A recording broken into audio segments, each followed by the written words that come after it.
my favorite meeting of the entire year. No disrespect to everybody that sits here, but this is always my favorite meeting. So thank you everyone for being here this evening. We are just going to start with a call to order and our opening prayer. So if I can ask everyone to join us in the sign of our faith, in the name of the Father and the Son and the Holy Spirit. We come together in hope from different community groups, answering the same call to service, pieces of the same puzzle. We come together in gratitude for the trust placed in us, for the opportunity to serve, pieces of the same puzzle. We come together in respect, aware of our diversity, willing to work pieces of the same puzzle. We come together in awe of the wonder and beauty of each of God's children, pieces of the same puzzle.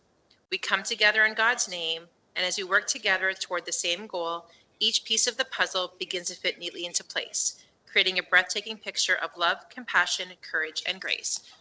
Holy Spirit, amen. And now for our land acknowledgement.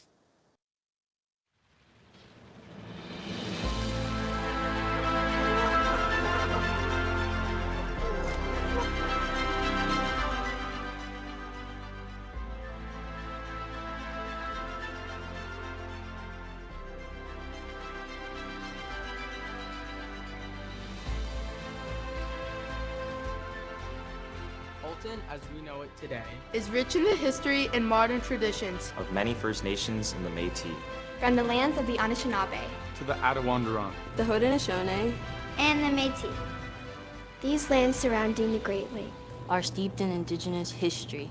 As we gather today on these treaty lands, our Catholic social teachings call us in solidarity with our Indigenous brothers and sisters to honor and respect 4 directions: lands, waters, plants, animals, and ancestors that walked before us. All these wonderful elements of creation exist, gifted to us by our Creator God.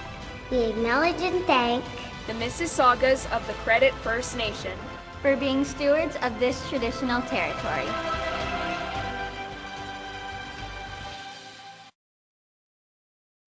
Thank you. So just moving to the approval of the agenda, and again, welcome everyone to our SEAC meeting and our Spirit of Inclusion Awards ceremony. Just a reminder that this meeting is being recorded this evening, and when you're speaking, please just speak into the microphone so we can make sure that we record what you're saying. So everybody will have received a copy of the agenda in their meeting package. Was there any questions or comments on the agenda? Just additions, deletions? No? Okay, could I get someone to move the agenda? Jessica, thank you. Moved by Jessica. Could I get a seconder? Mariana, thank you very much. Moving on to item number 2, which is declarations of conflict of interest. Do we have any declarations this evening? No? All good. Okay, and now why we're really here. Moving over to our Special Education Advisory Committee Spirit of Inclusion Awards ceremony. Again, as I said, this is my most favorite meeting of the entire year. I want to thank the individuals that we had on the committee. So just so everyone's aware, we get submissions from each of the schools across our system, and then there's a committee that has the pleasurable but arduous task of going through each of those submissions and then selecting our Spirit of Inclusion Award winners. And so everyone does get recognized at their own schools, but we have the pleasure of being able to go through all of those and read all the tremendous submissions and then try to just pick a few. And so we have those award recipients here with us this evening. So thank you to Amanda, Cassandra, and Rick, who is online, for being a part of that committee and for doing that work with us. So without further ado, we're going to go ahead and start presenting the awards. There's no formality. If you want to come up and take pictures, please take pictures. If you want to take extra pictures, please take extra pictures. So we want to make sure that you're able to capture the memories of the evening. So please go ahead and do that. It's an exciting night. So without further ado, if I miss anything, please jump in, because even though I feel like I've done this for a bunch of years, you always forget something. So without further ado, I'm going to move on to our, in no particular order, our first award recipient, who is Callie Daw. And Callie is a grade 8 student at St. Timothy's. Is that correct? Yeah. And so there's a big, long submission, Callie, that I would love to read, but I'm just going to go to the heart of the matter. And it's important for you to know that some really wonderful things. Oh, look, my voice is so nice. People want to hear it twice. There was some really, really wonderful things submitted. And so it was a pleasure to read through this, but I just wanted to capture this piece at the end. So Callie exemplifies the qualities of a true builder of community at St. Timothy's School. She consistently demonstrates a commitment to school activities by taking leadership roles and actively participating in events that bring the school together. Through her involvement in the Faith and Action team, Callie plays a role in fostering the spiritual life of the school, encouraging her peers to live out their faith through service and reflection. She faces challenges with a positive attitude and resilience, always encouraging others to keep moving forward. Callie goes out of her way to make sure everyone feels valued and included, ensuring that no one is left behind. By recognizing the unique strengths of her schoolmates, she helps create an environment where each person's contribution is celebrated and appreciated. So congratulations, Callie. Come on up.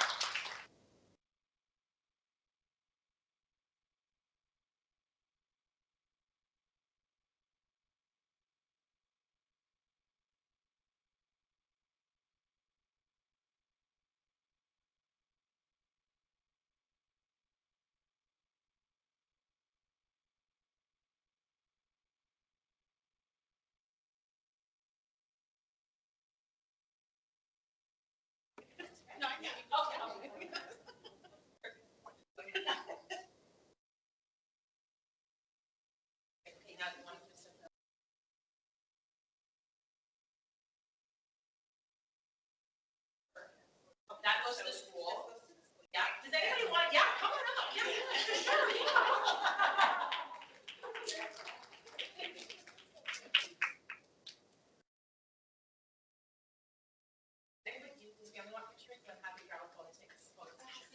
Well, she's the one that's already pictures. What's taking up everyone's time? Because one day she's going to say, I don't want pictures. So you have to do it while you can. Walk on in there, everybody. Yeah, you can have it. Oh, beautiful. Amazing. Okay, there you go. Congratulations.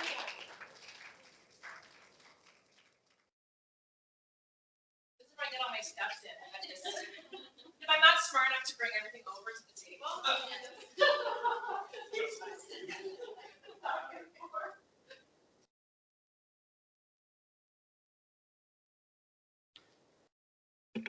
Our second award winner of this evening is a student from Corpus Christi in grade 12, Casey. And Casey, you have to help me with your last name. How am I pronouncing this?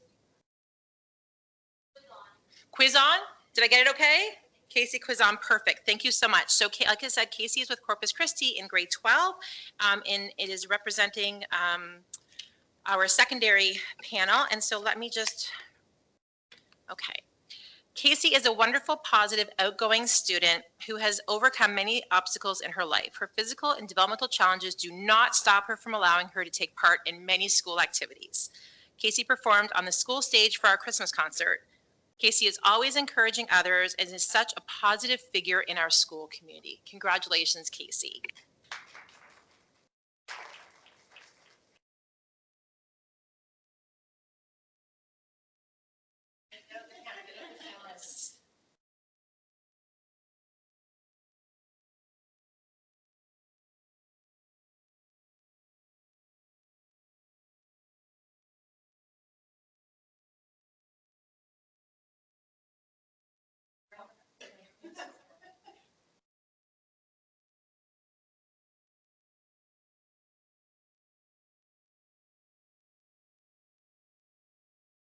Dan, do you want to pop in? Yeah. Here, give me your okay. Get the team in. Get the team in.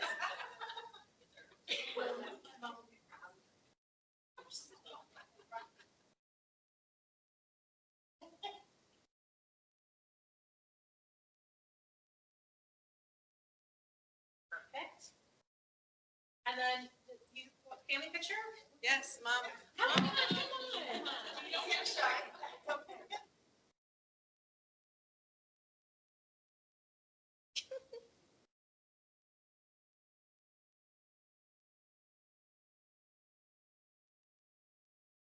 On Instagram.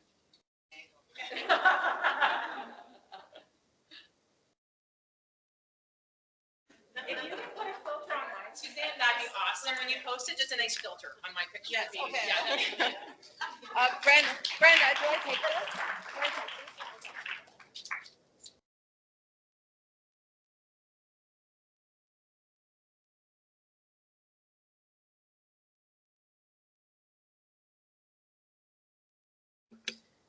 Okay, and our final award for this evening is being presented to Benjamin Gray. Benjamin was a student at St. Thomas Aquinas who unfortunately passed away. And we will be inviting his mother to come and accept this award on his behalf this evening. This is an exceptionally special award that the committee felt very, very strongly about giving. And so we're honored to be able to present this evening. Again, lots to say about what an amazing person that Benjamin was, what an amazing student and a contributor to his school community. But I'm just going to read this brief piece here. Ben exemplified the I CAN motto by participating in numerous activities throughout his years as a student despite his medical complexities. Our STA Life Skills program is committed to seeing and being seen in our community. Ben accomplished this goal by enjoying our daily community outings, school assemblies, liturgies, graduation ceremonies, sporting events, pep rallies, celebrating the arts, special education dances, Special Olympic events, and so much more. He was a proud member of the Best Buddies and taught his peers inclusion throughout all of these relationships. So congratulations to Benjamin, and we're so honored to give this award.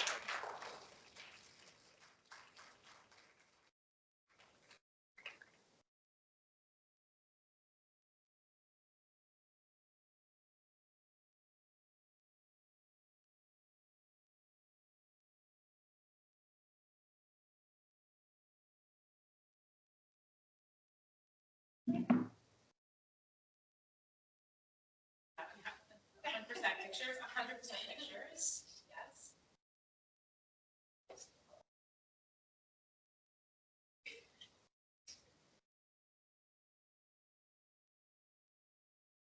And this will hang at the school, so this will be a consistent reminder.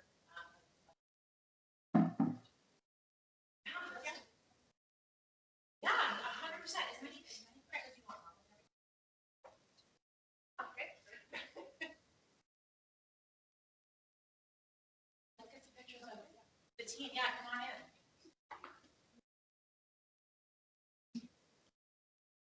Yes, of course. Here, do you want me to use, give me all the cameras. Yeah. Yeah, sure. Oh, this is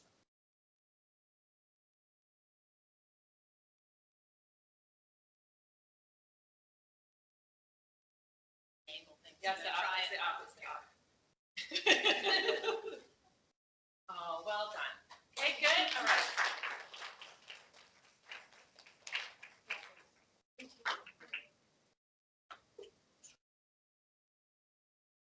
We certainly invite everybody. So again, congratulations to all of our award winners. Yes, you want to get, yes, of course we can.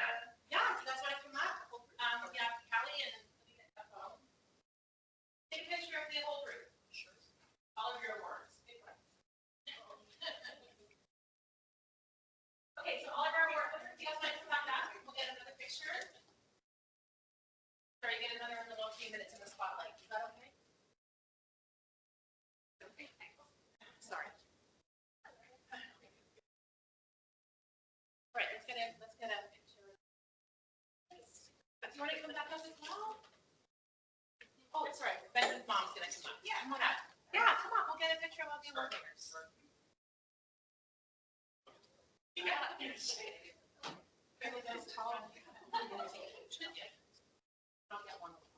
Sure. Yeah.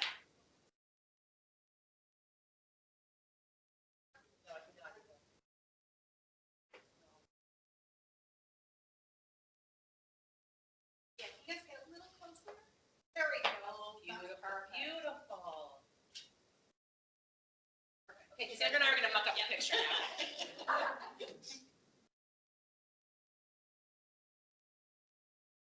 Yes.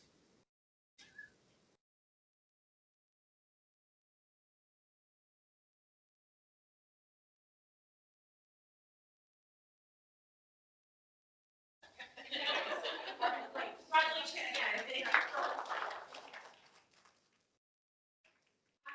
Please feel free, we'll hold our meeting for a couple minutes. Please feel free to help yourself to some refreshments, take some more pictures if you like, and then we're going to get on to our boring meeting.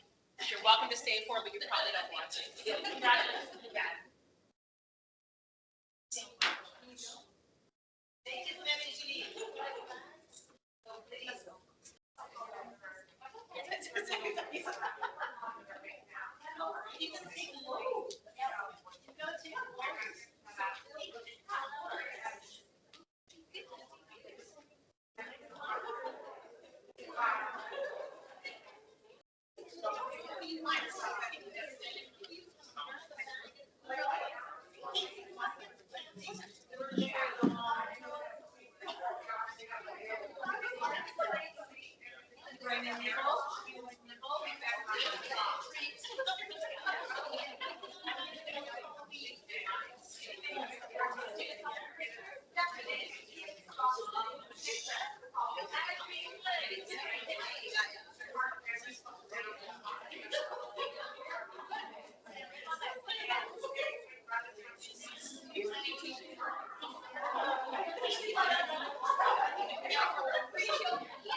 I am going to continue. Thank you, everybody, for participating. Again, I don't lie when I say that is my absolute favorite. I'm so proud that our SEAC does those awards. I mean, Jessica, you've been around a while. Like, it's such a nice feeling. And then to know that everybody gets celebrated at their own individual schools, but then, you know, they get this other award is really important. So I don't know. I feel like some of these students, they may not get this accolade otherwise. So this is a big thing. Okay, moving along to our presentation this evening about the Halton Down Syndrome Society. We have two of our very own presenting this evening. So Marianne and Mandy, come on up, and the floor is yours.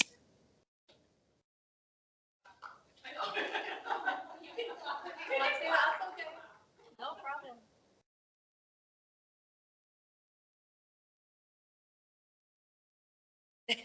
That's okay.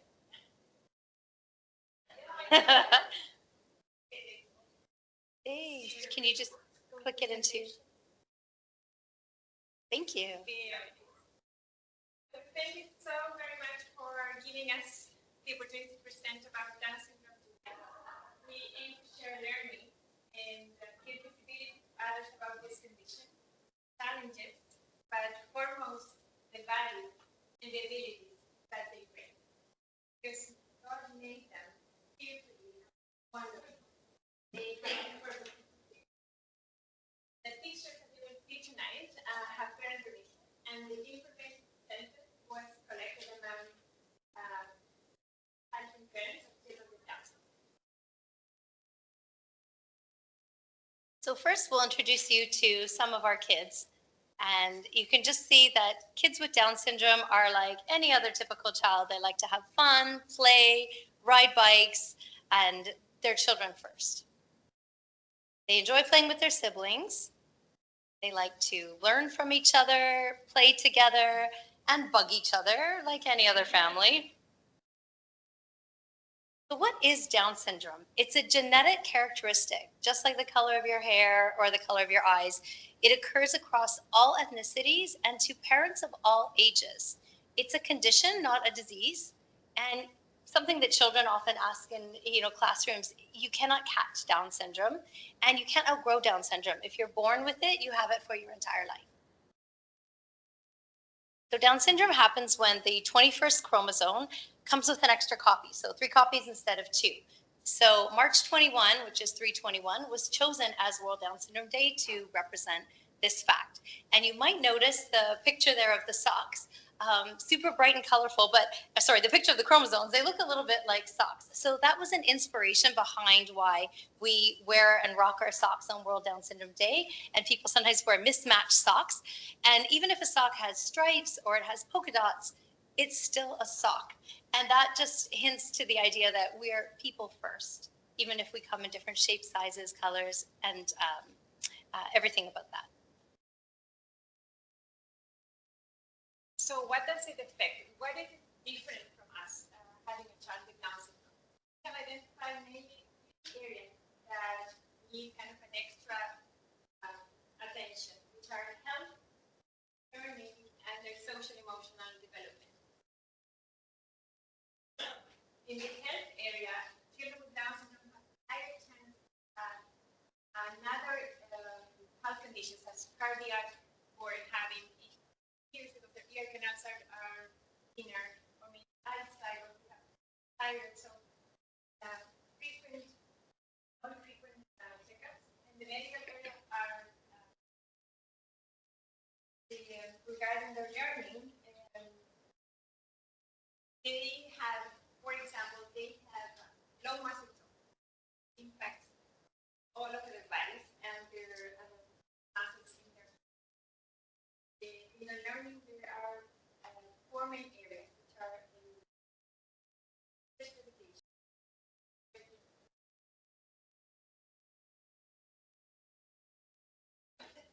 That's okay. You want to look afterwards.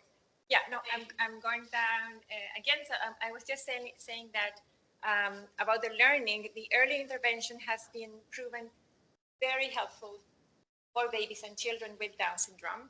There are 4 main areas where they need support, which are physiotherapy, speech therapy, occupational therapy, and their special education. Special education can start from a very early age, as you see in the pictures, like you can start exposing a baby to these therapies. The physiotherapy, as they have low muscle tone, you have to help them from all the stages, from sitting, crawling, learning how to kneel, all the way up until they get to stand and are able to walk.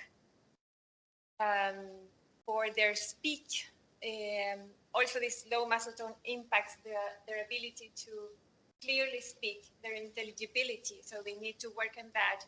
And that may also affect their feeding abilities.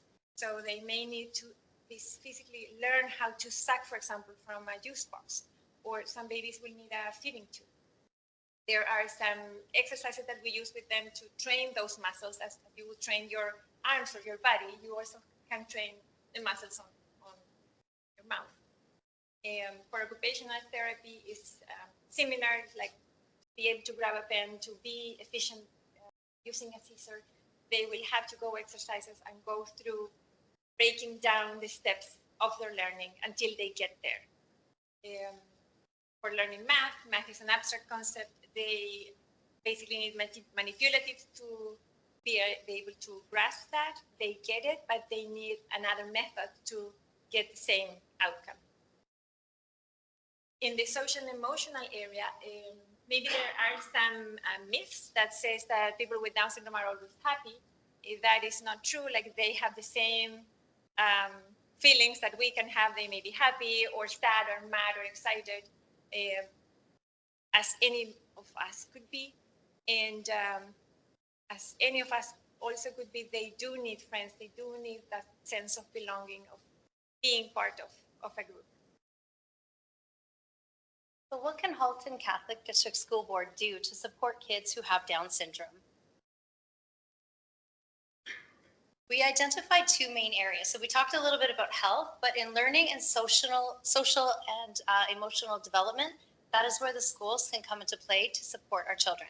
And rather than tell you everything about it ourselves, we thought we would ask one of our self-advocates, a young lady named Willow. She has her own YouTube channel, and she actually just spoke at the flag raising in Oakville yesterday and did a really incredible job. So she's done a little video for us on what it's like to be in school having Down syndrome.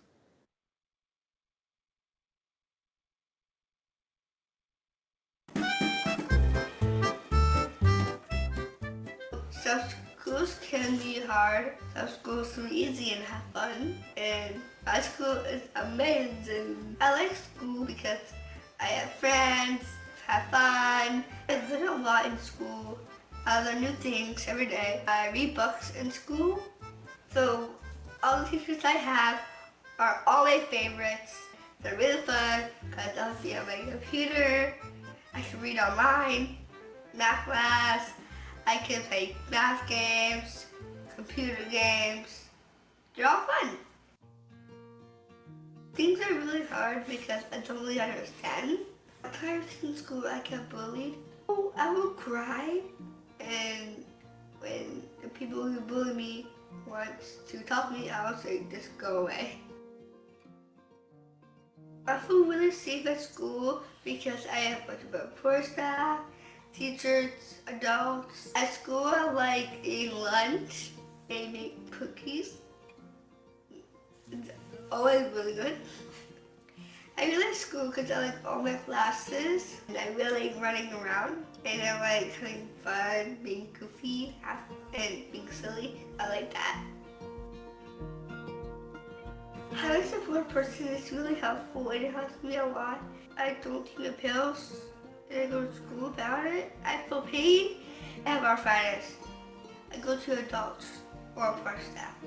They help me. They give me an ice pack. That kind of helps. And my friends help me a lot. They take care of me. I love singing. I love acting and I love dancing. I did it for 8 years. It's my favorite thing to do. Honestly, I like my YouTube channel, I was watching TV. I want to be a YouTuber when I grew up, and a singer, an actor, and a dancer, and to work with my dad and become a mermaid. Oh my goodness. But yeah, thanks for watching this video. Have fun, and rock and roll out. Let me guess. You're thinking. And you can see that even though she's in high school in grade 9, she's verbal, she still does rely on supports, her peers, and the school to help her. She mentioned that she has arthritis and she does require different supports throughout her day to help her thrive. Oh, I might have lost our control. Thanks, if you can.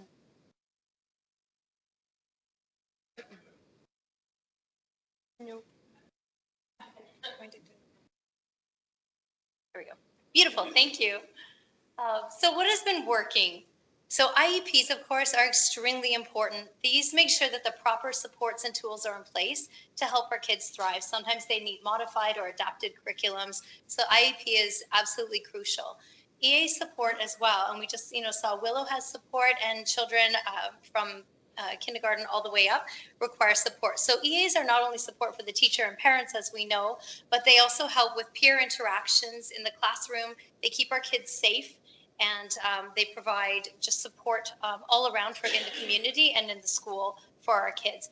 And visual aids is another tool that works really well in the classroom. So if you can imagine, for example, an agenda, a child that maybe doesn't have as strong auditory processing can follow through and transition easier from one task to the next with visual aids. Also, whole class learning. So what this means basically is if everyone in the class is doing math, the child with the diagnosis should also be doing math. They shouldn't be in the hallway or helping the custodian or, unless they're on a regulatory break. They could be doing adapted work, but it should still be the same subject as their peers. And then sensory breaks are sometimes important because our kids may have shorter attention spans or become dysregulated. So allowing that time to regulate themselves and then come back into the classroom and continue participating is very important. The use of technology has been proving really helpful. The use of headphones or computer in the resource classroom. Also, the use of Alesia has been reported by parents as very useful. Alesia is a method to learn reading, but it allows the parents to track the progress of the child. Like your child has passed from level D to level C, or whatever it is, so the parents can have like a feedback. The use of LAMP also, which is a software for kids who struggle with the speaking. This software allows them, by the use of images and words, the ability to build a sentence, for example, saying, I want to eat. And then they can press the buttons and the software will speak out loud the sentence for them, which improves a lot the communication and reduces frustration also in the children when they cannot express what they want to say. The application of the KTIA test, which is a specific test for children with cognitive disabilities that gives you a very good map in the areas of math and language to map out the levels of development of the child, and that will build into their IEPs, making those IEP more significant and targeted to the learning of that child. Another thing that has worked really well for some parents is the Remind app, when they can have the access to a teacher, and the teacher daily can send them a picture of what happened today, what they were learning, was this a good day, a bad day. That is also like a means of communication for parents at night to talk to their children and say, oh, you did this, you did that, and trying to foster and follow up with the school, like a work together. So something that, even though it was on, what's a positive thing, something that can still improve is IEPs and working with EAs. So we spoke to a lot of parents before we did this presentation and just in our overall over time. And the number one thing that we hear about is consistency. So you may have a child who has Down syndrome with a full-time EA, all day long in the classroom, and another child who doesn't have an EA at all, and everything in between. So there really doesn't seem to be consistency between different schools and classrooms. So that's something that could improve with standardization or more just consistency across the board. And also rotation of EAs. That can happen for a variety of reasons. And it can be difficult for children to adapt to a new person each day or each week. And it takes a while for them to bond and form that relationship, and for that support EA to understand the needs of that child as well. Also specific training about this diagnosis. So there are all different diagnoses, and they have very unique needs and different abilities and different challenges. So understanding those needs can really provide a better environment for the child. One thing that we see sometimes is overshadowing. So if they don't understand the abilities of the child, the EA may be with them all of the time, and this can actually obstruct their ability to form peer relationships and to form healthy interactions in the classroom and really thrive that way. Also understanding different methods of teaching. So for example, there may be a reading program that relies on phonics, which is great for one diagnosis, but a child with short auditory processing is not going to be able to memorize the sounds and then the names of the letters and put that together to reading. So they need their own reading program. So these are things that we just identified, we hear from parents quite often, need improvement in the school system. Yeah, another opportunity that we could have to improve is also in the feedback. As good as some parents have this Remind app, there are other parents who said, oh, I really don't have visibility on what my child is doing. So maybe there we could try to think of opportunities to improve the communication between the school and the parents. Same for the measuring the performance, the criteria that is so good, sometimes it's not applied, and then the children are just not really accurate evaluated to create a baseline and help them build upon that. And one that we consider really important is related to what Mandy was saying about the training and elevate the expectations of the teachers, like make them see them through our eyes and make them see the abilities of the children and have hope in what they're doing. Like it's thinking this child has an ability, can move on and go there. And that sometimes is something that is not quite easy to achieve, because you need to be exposed to that. Some teachers have never taught or have taught a child with Down syndrome. So something new for them. Something that may not be obvious as well is physical accommodation. Our kids may have shorter limbs, so their arms and legs may be a bit shorter. So sometimes sitting in a desk in the classroom, they may need accommodations. It may not fit them properly, or even just grips for their pencils to help them hold it better. Little things like that can make a big difference in, when they're at school. And services such as SLP, OT, and PT, we've talked about this many times in this room, is very important and always, could be improved, because our kids do rely on those supports.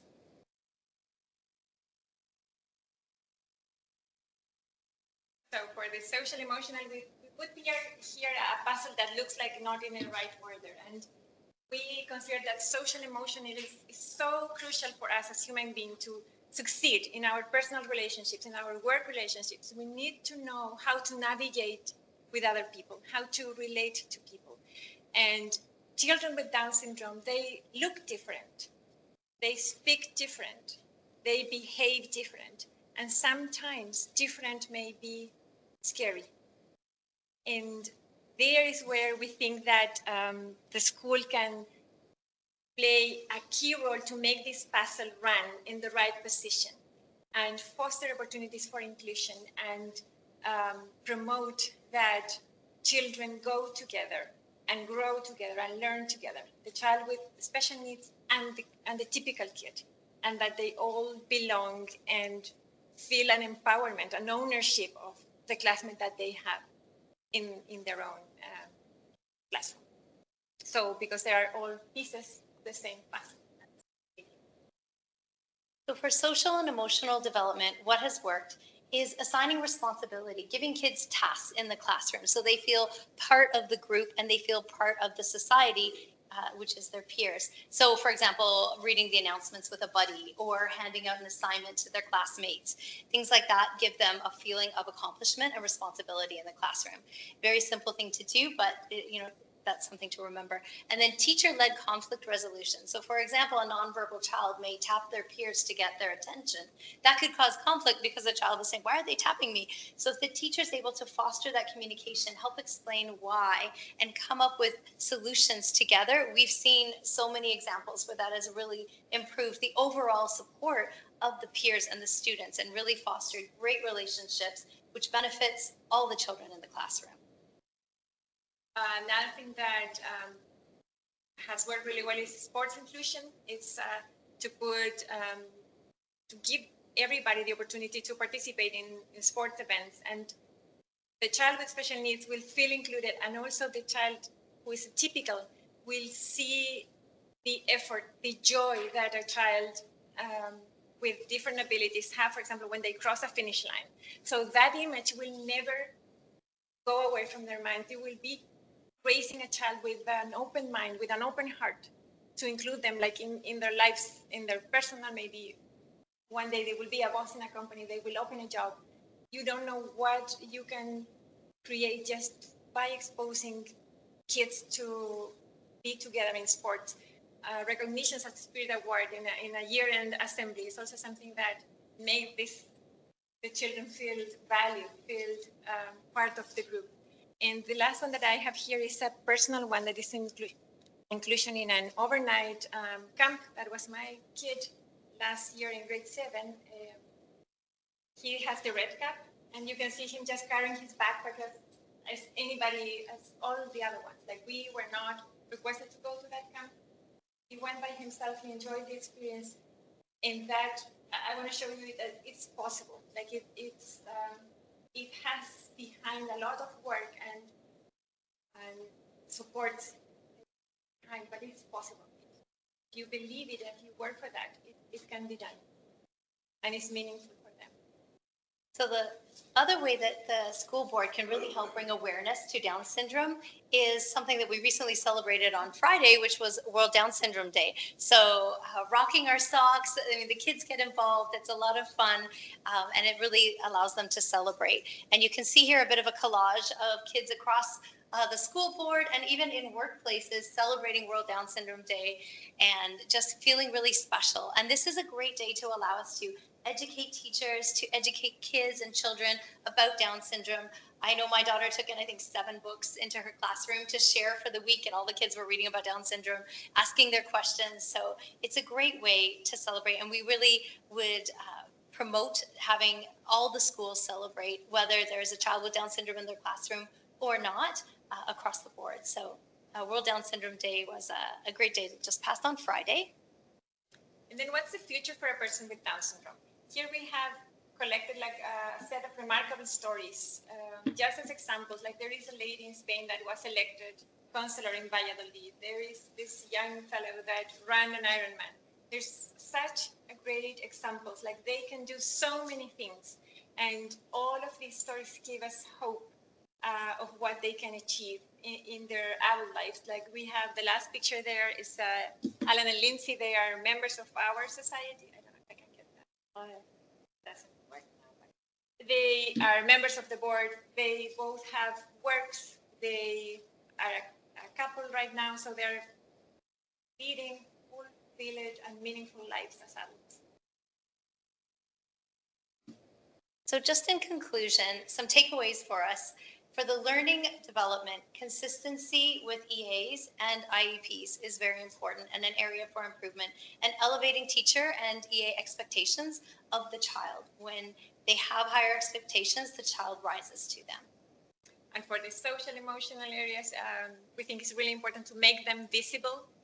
They exist in the class, they're part of the class, and to foster opportunities for inclusion.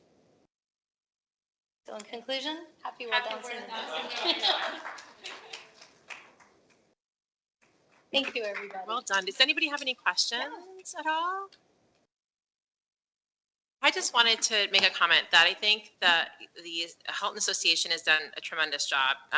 Like I follow you guys. I've watched some of the work that you've done at a regional level, and I think that's to be applauded because it's not easy to get messaging out there, to bring people in for collaboration, to bring people in to participate. But I mean, I look at the walk that you do every year, and there's a ton of people out there, and Adam Vancouverton's out there, and you definitely have a lot of, and that takes a little bit to organize those and to get the messaging out there. And then I just think at a broader level, the Rock Your Socks, to your point, we did that, we are touched by it at the company that I work for. Somebody has a nephew who has Down syndrome, but honestly, like it's an opportunity for us every year to have the conversation, because someone inevitably will always say, why am I sending you a picture of me wearing socks? And then we have this conversation, and it never fails to be an opportunity to have those discussions. And I can tell you, even at a high school level, kids racing around looking for those socks to wear on that day, and that also tells you something that they want to participate. So just kudos to you for finding creative ways to continue to educate and make people aware, and thanks for presenting to us tonight. I think it's great to learn more about the work that you're doing. So thank you. Thank you. You're welcome.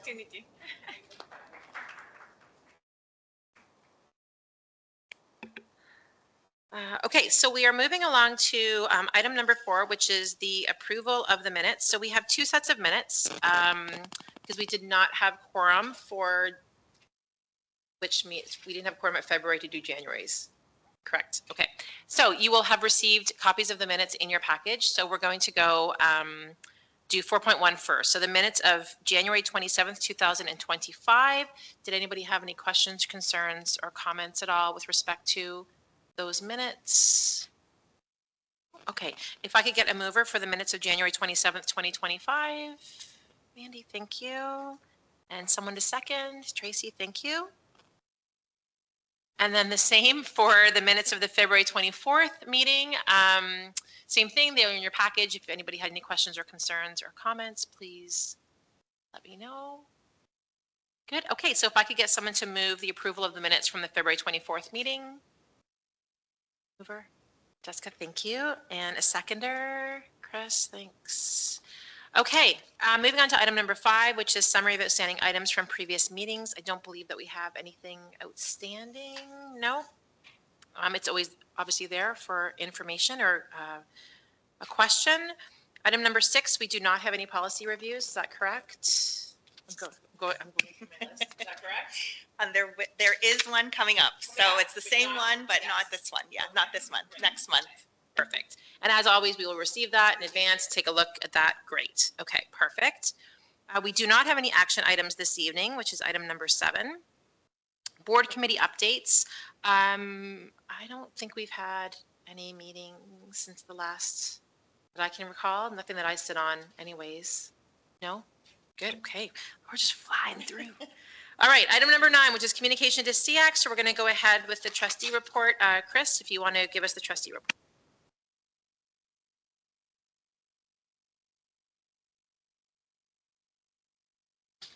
Thank you very much. So we had a very long and interesting meeting. It was, I think, one of our first 5-hour meetings of the year. So we discussed quite a few things.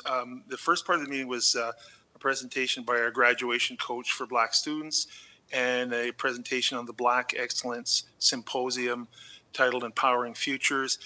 Very interesting discussion. They talked about successes to date, details of the program, the plans moving forward, an impact on the board, and I'm sure Superintendent Jack Caldera will have something to talk about that. So I'll just scoot over. It was a very interesting presentation. We, I think, met again the teacher, and she spoke quite eloquently about the program. Our next thing, and what took up most of the night, was a request for something called unallocated funds. There were 3 items. There was building a security upgrades, which was for school security upgrades, including computers and software. That passed. There was the next issue was an attendance support position, which did not pass, and then a technical upgrades for the schools. So it was iPad, software, other technical items which passed the board. So those there was a long and very interesting conversation on those, and eventually we moved through them. Our next issue was a request for staff report on fees charged to students. That did not pass the meeting. The next item was our staff reports on international student program that had a very, very slick video starring the director, and really was impressive where we talked about the program, bringing the students in. We talked about the plan for next year where we're going to be sending one of our superintendents to Paris, Mexico City, and Lisbon to attract more international students. It's quite a successful program, and it's really makes the Halton Catholic District School Board cut above, I think, most programs. It's really well organized. Our next discussion was a very upbeat director's report from Director Klein. And just if I get anything wrong, just let me know. So his first discussion was under achieving a PISA, Program for International Student Assessment. It's where they assess 15-year-olds in math, science, and reading. It's an OECD initiative, and I think a ministry initiative where it's an assessment program that we will be bringing into our schools. Is that starting next year? No. So so we know how we have EQAO that runs through grade 3, grade 6, grade 9, OSSLT, and that's been going on for a long time. Part of our partnership with other OECD countries in the world is that occasionally every 3 years, starting to be 4 years, this test of reading, writing, and and math, called the PISA, P-I-S-A. It's not a place in Italy. That is done for all students in those countries. So it gives a nice sense of a continuity or a thread that goes through all of them. It's also a good one for provinces within Canada when they get together. The ministers get together a few times a year. It's also a good opportunity to see kind of the standards throughout the country as well. So it's just another. None of these tests are perfect, but they're just a nice little dab of paint that gives us a sense of how our kids are doing. Our next topic was the Bishop Reading. Sorry, and 2 schools are doing it. 2 of the high schools they'll be unnamed right now, but 2 high schools, and it just kind of rotates through, and it's fairly random. EQAO will say those 2 here, and 1 or 2 at other boards, and then that way they try and statistically have it as even as possible. Sorry. Okay. No. It was a long discussion, so thank you. The next one was the Bishop Reading Catholic Secondary School Samsung Solutions for Tomorrow competition. It's a STEM-related competition for grades 6 to 12. It's developing innovative solutions to address pressing issues in their communities. We were successful. Bishop Reading was one of 12 regional finalists, and they had come up with a food redistribution app called Smart Cycle. So they'll be moving on, I believe, into the next level of the competition. So that was congratulations to them. Our next area in achieving was St. Kateri Tekakwitha. We're continuing the IB update and authorization process. Sorry, Director, how far along are we? Does that by the end of the year, do we get an authorization for the IB program? Yeah, I believe by next fall. So IB is, again, another international one. It comes out of The Hague in Holland. And so they will come over, inspect things, the white glove treatment, ask questions, and then if everything is up to scratch, then you receive your, I don't know, IB Gold Star or something.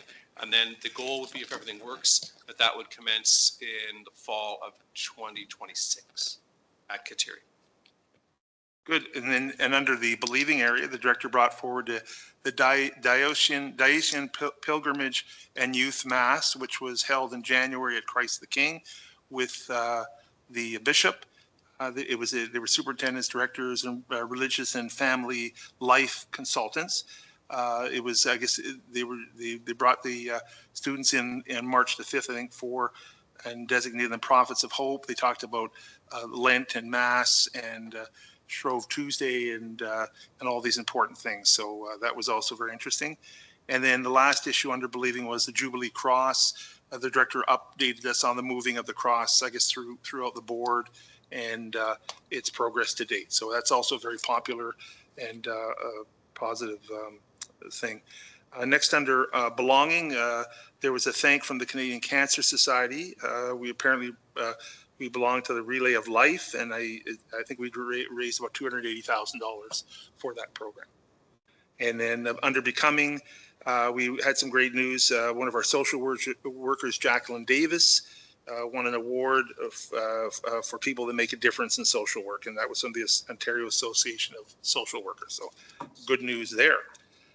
Then next we had a report from the Halton Student Transportation Service from Superintendent Loft, just sort of telling us how things are going, whether changing routes, just sort of an update to let us know how we're doing there. We then had a presentation from Superintendent Cordero on the Extensive Trip Advisory Committee, so DECA-DECA, which is the Distributive Education Clubs of America. I guess it's a competition for marketing, management, administration, finance, hospitality, and tourism. And I guess we are sending a group of people to Florida, is that right, for this competition. So that was good news as well.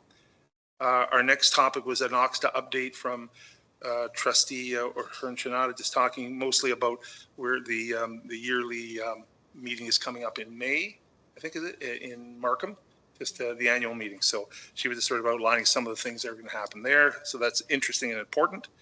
Lastly, we had our student trustee update, always very positive.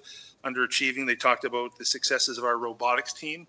Halton Catholic has a very high standard, and we normally end up sending a couple of teams to the World Championships. So we've done a tremendous job there. They talked about believing some of the celebrations for Lent and Shrove Tuesday that were held throughout the schools, so very uplifting.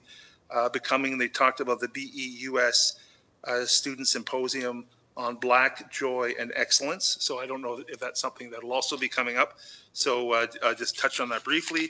And then finally, under Becoming, they were highlighting the recent STEM event at St. Francis Xavier in March, and March the 4th or 5th, and just sort of what had happened during that time. So I think I hit them all. Let me see. It was a long meeting, boy. It was one of our longest ones in a while. So I think that's it. Thank you very much. And I think Superintendent will have more to say. Great, thank you. Is there any questions at all on the trustee report? Okay, over to you, Superintendent Jack Caldera. And for you, Chair. I've shared with you the report for this month, including all the days. So I've been trying to capture all the days up until between meetings. So you'll see that I have the remaining March awareness days up until April 23rd, because our next meeting is April 28th. And there's a number of opportunities to recognize and observe this month and for the remaining of this month and to next. I wanted to just include, I know it was on one of our outstanding items, a request for some data. So I wanted to make sure, once we got the approval from ONSIS, that you had a link, hopefully it works, to our ONSIS data and what the definition of ONSIS is. I know that might not be a familiar term, but in addition to that, so level 4 here. I also included the exceptionality information for our board that might be helpful in terms of getting to understand the scope of the students and families that we're supporting, as well as your work and advocacy as well. So those are 2 links for your perusal. I've also included some dates, some reminders. We've already talked about the Best Buddies Dance. It's creeping up quickly, and that's next month, April 29th. And we also have our kindergarten information night for students with diverse needs. That's actually on April 1st, no joke. And so we hope that if you're, I'm here all night. If you're able to come and support and make those initial connections with some of our families, that would be great. The details, I believe, were emailed out. We can resend the flyer as well. And then this month, so next month rather, I'm already in April, sorry. April 24th is our CS showcase. So we're really excited about that opportunity to really highlight how our equipment is helping and enhancing the learning that's happening in the classrooms with our students. So you're all invited to that as well. And then they're not in order. I might have to rearrange the list so that it goes from April 1st to April 29th, because I don't think I can live like this. But April 11th is Project Search, the Skills and Interview Day, which will be taking place in a couple short weeks, where we explore potential candidates to have that real life work experience in the partnership that we have with Milton Hospital. So some dates to keep on your radar. Standing item, the last remaining policy for review. The template and opportunity for feedback will come with next month's meeting, but wanted to make sure that you had a chance to see what the policy includes. It is around student mental health and well-being. I know for many students, and for families, we're supporting students where we want to promote mental health as health, and so we want to make sure that we get your voice as we review that policy. This month, actually just last week, families who have students in life skills would have had the opportunity to complete a life skills survey.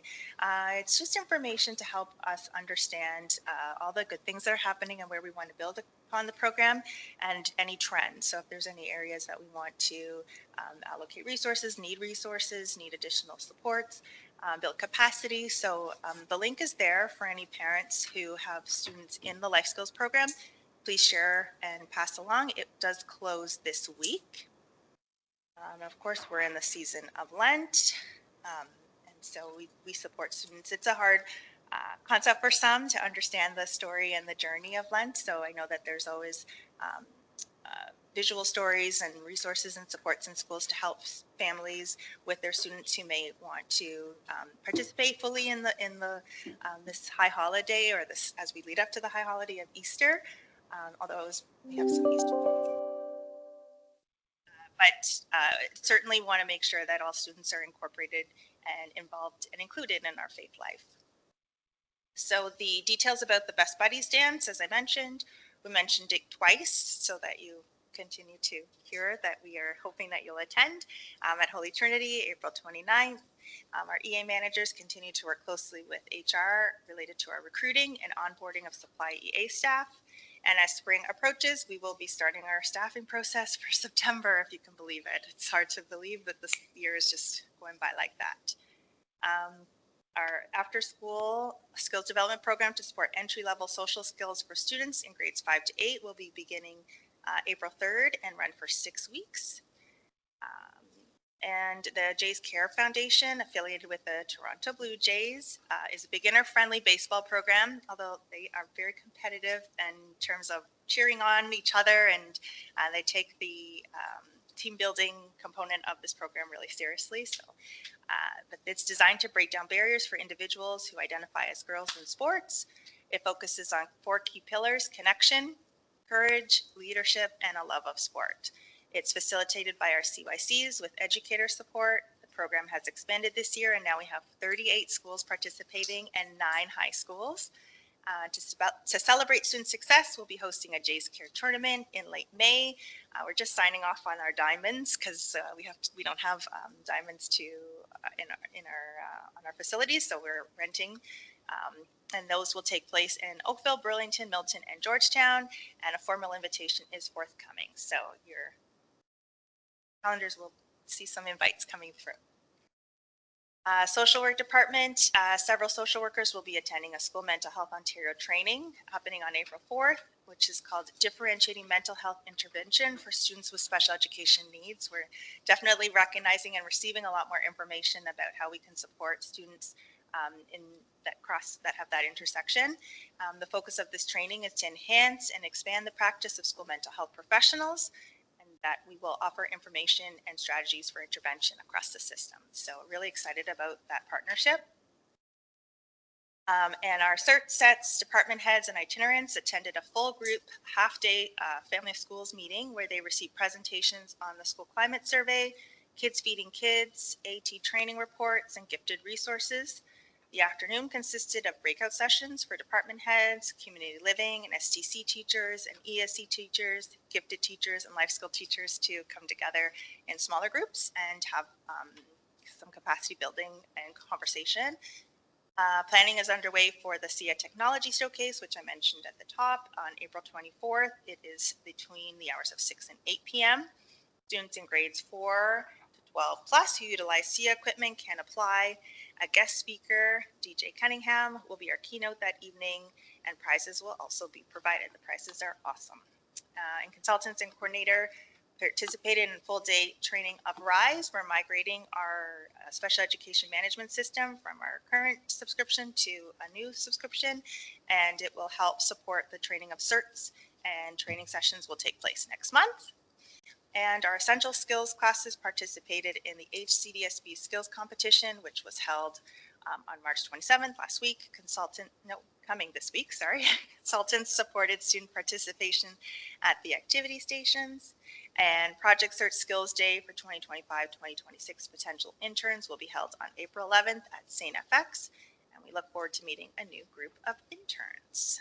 And I didn't speak too much about that very, very long meeting, so I'm glad we had 2 different reports. Everyone got the full picture of all that's happening. And that concludes the SO report for this evening. Thank you, as always. Is there any questions at all, or anything that anybody wants any further expansion on? There's always so much in there. Yeah, go ahead, Jessica. Thank you for all the information. I just wanted to make sure that I'm not the only one who can access the links that you work so hard to provide.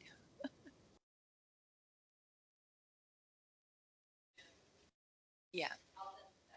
Thank you.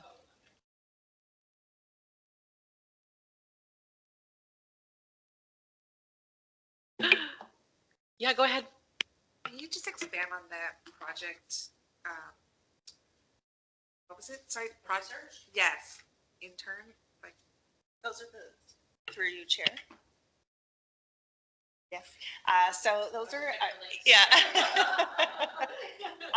We have some workplace experience. It's a program that we do in partnership with Milton Hospital, Community North Halton. Yep, Jen. Yep, I got it right. And so they provide a work environment for students to experience different. They have different rotations in the hospital. So we have an information session. This year's actually was snowed in, but we did do a presentation virtually for families, and then the applications come through. Students are typically in grade 12, and they get an opportunity to get real life work experience, and oftentimes it leads to employment skills that they can either continue at their site or into the workplace. And there's like a curriculum component where they practice for doing interviews, writing resumes and cover letters. There's a number of skills that are embedded in the program. But the Milton Hospital has been very generous in giving us always lots of options, and the team there has been phenomenal to work with. And is this the second year of doing it, or? I think it's the sixth. I think we've done it for 5 years, and this is the 6th year. Oh, yeah. Thank you. Yeah. It was new to me, but it's not a new program. We have parents who have had students enroll and with great success. So, yeah. On that, Cassandra, is there like the ability to expand? Like, I know the Milton Hospital has been awesome, but have any other hospitals expressed interest in participating and things like that? I keep looking over at Jen. I know. I was doing the same thing. I was like this. I was looking at you while I was asking. So Oakville, Trafalgar also has a site, and Halton District kind of does that one. Yep. We do have regional meetings and conversations around expansion, but right now we have, you know, based on the interest level that we do have, we're able to accommodate at the one site. Right. So great. For now, and yeah, if things just grow, yeah. then obviously would love to support. But I think we were one of the initial schools that were involved in the program, and so we're one of the OGs. I wasn't sure if it was a chicken or egg, if you needed the other site to get more people, or if you need more people to get the other site. So great, that's awesome. Good. We turn no one away. Everyone who has applied has been able to participate. We've been able to accommodate in the one. So amazing. Great. Fantastic. Okay. So thank you again for the reports. Moving along to item number 10, which is SEAC discussion items or questions. Did anybody have anything at all for SEAC discussion this evening? No? Okay. If you think of something later, always please feel free to just email us. Happy to put something on the agenda. Meeting summary and next steps. I think it was pretty straightforward. If you have any questions or anything else that you need information on, we can reset. Probably everybody else saw it, just not me, but the kindergarten night, April the 1st. Do we know off the top of our head where it is? Jory, where is it? Perfect. At what time? Perfect. Thank you. Great. Yeah. Great. Okay. Thank you so much. I've been before. It's the chair. It's great. Okay. Wonderful. So our next meeting is Monday, April the 28th. So look forward to that. We have a resolution. We did receive. Yes.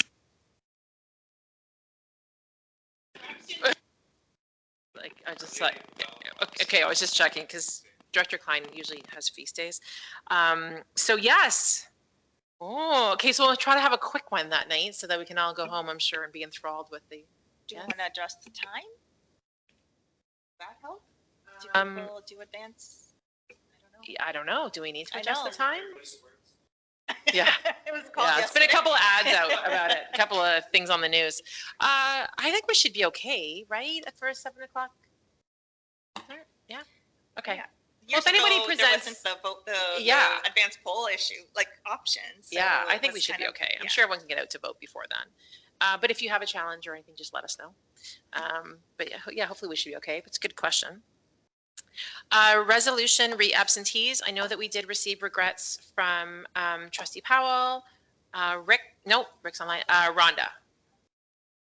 And Abiola, no. Okay, so if I could just get a motion to excuse those who provided their absenteeism, that would be great. Thank you, Marianne. Perfect. And seconded? Tracy? Great. Thank you. Okay, and now our adjournment and our closing prayer. So if I could just have a motion to adjourn. Great, Mandy, thank you. Seconded. Brianna, thank you. Okay, and if you'll join me in the sign of our faith for our closing prayer, in the name of the Father, and the Son, and the Holy Spirit. Blessed are you, O God of all creation. Each day you spread before us the rich and wonderful diversity of the human family created in the divine splendor of your love. Fashioned in your image, you call us to love one another with the same tender care with which you brought us to creation. Each one of us is but one small part of the glory that is you. As we serve the students and families of the Halton Catholic District School Board on the Special Education Advisory Committee, fill us with your grace, guide us with your wisdom, and give us the strength and courage to do your work so that it may always be said of our every act, God saw that it was good. Amen. Thank you, everybody.